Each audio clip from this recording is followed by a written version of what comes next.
So, Arsenal host Wolverhampton Wanderers tomorrow at the Emirates at 3 p.m. In today's video, we're going to be making predictions on lineups and also just talking points ahead of the key game that could be for Arsenal's title season. Arsenal come into the game fresh off the back of beating Dynamo Zagreb in midweek. A comfortable win whereby they won 3-0 and hopefully gain some confidence to bring into this game. Wolves, however, come into this game a little bit more rested. They've had 2 days extra, with their last game being on Monday against Chelsea.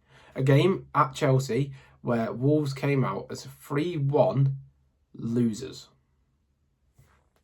If you didn't see it last time out, Arsenal disappointingly dropped 2 points from being 2-0 up against Aston Villa at home.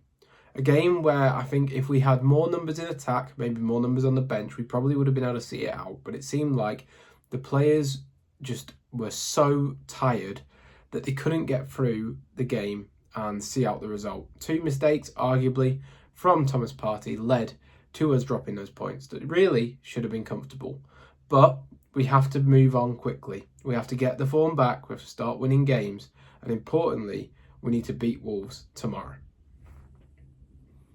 A lot of talk has been made of potential reinforcements for Arteta's side, a potential forward coming in.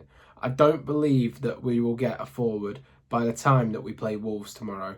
So it's going to be a big ask of the players who have currently played a lot of minutes, especially the likes of Kai Havertz, who rarely has had a rest all season. For Wolves, though, they are in 17th place, joint points with 18th. A defeat could see them slip into that relegation zone. The defence is the most poorest in the league. They've conceded 51 goals this season. However, they do have a decent attack. So whilst we should be winning the game, we should be scoring quite a few goals, it's fair to say that we have to be aware of Wolves' attack, especially the likes of Matheus Cunha, who obviously has been linked to Arsenal in recent weeks. He's a very tricky player, quite quick-footed and very good finisher. So we do have to watch out and make sure we don't concede early and then they can just use a deep block. I think it's important that we keep our wits about us, control the game, and because their defence is so poor, we should eventually get a chance within this game to get the lead and hopefully keep the lead and hopefully win the game. Going into the game, it's very important for Arsenal that they start building momentum to be able to chase Liverpool.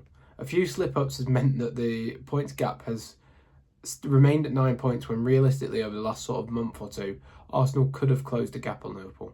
So it's important that Arsenal start getting some momentum being built, because if it goes to more than 9 points the gap, I do think the season is fully over. 9 points, it's a slim chance Arsenal can catch Liverpool in the title race, but I do think it is possible, especially when we've got Liverpool still to play. Granted, it's at Anfield, so that's not a gimme, so to speak. But if we can get some momentum building, bringing it forward, then hopefully we can start showing our quality. We also need to be sure to get our players back, fully rested, back from injury. Ben White will be back soon. Jurrien Timber needs some load taken off him, so that'll help him because we'll be able to rotate Ben White in and out for him. You look at Gabriel Jesus, he's going to be out for the season. The midfield-wise, we're pretty set, as in we've got quite a lot of numbers there. But I'm more worried about the defensive line, especially Calafiori, who's not coming back from his fitness yet. Zinchenko looks like he's going to Dortmund, which means that we're going to probably need Kieran Tierney till the end of the season to be available. And he's obviously quite an injury-prone player. And coupled with that, we have obviously offensive numbers very, very short at the moment. We only really have Trossard, Sterling, Martinelli and Kai Havertz who can do a job in the front line. And Sterling is not pulling up any trees, it is fair to say.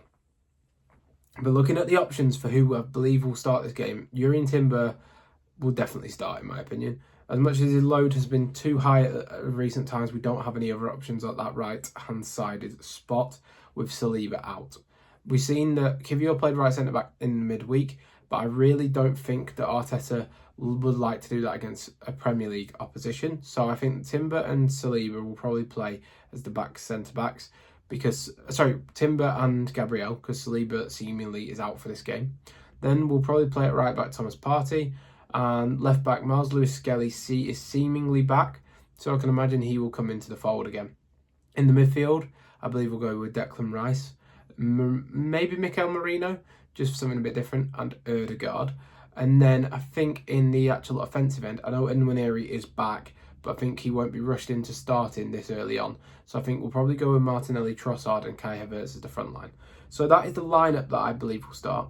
We need to rotate a little bit where possible, but I don't think this is a game to do so. I think if we are winning comfortably, we then bring in Nwaneri on, obviously recovering from his injury, take some load off, say, Kai, and play Trossard up front. And I think that's important rotation that we could maybe do. Hopefully, we can win the game. I have no doubt a team with the quality of us should be winning the game, but our load on our players and the effects of fatigue may come into play. I do think we will win 3-1 though, as it's at Arsenal. We need to be winning our home games, and hopefully that can help us put some more pressure on Liverpool, who play at the same time against Ipswich at home. So that's at Anfield. That said, let's be honest, Ipswich at home, Liverpool won't be dropping points in that. So it's more a case of just keeping the gap as it is and not letting Liverpool extend it any further, because if they do, I fear that the season is all over and there's no chance of us getting back. What is your opinion? What do you think we will start with? And what sort of score predictions do you think will happen in this game? I hope you have enjoyed. Please be sure to like and subscribe. Let me know in the comments below what you think your predictions are. Thank you for watching. See you next time. Goodbye.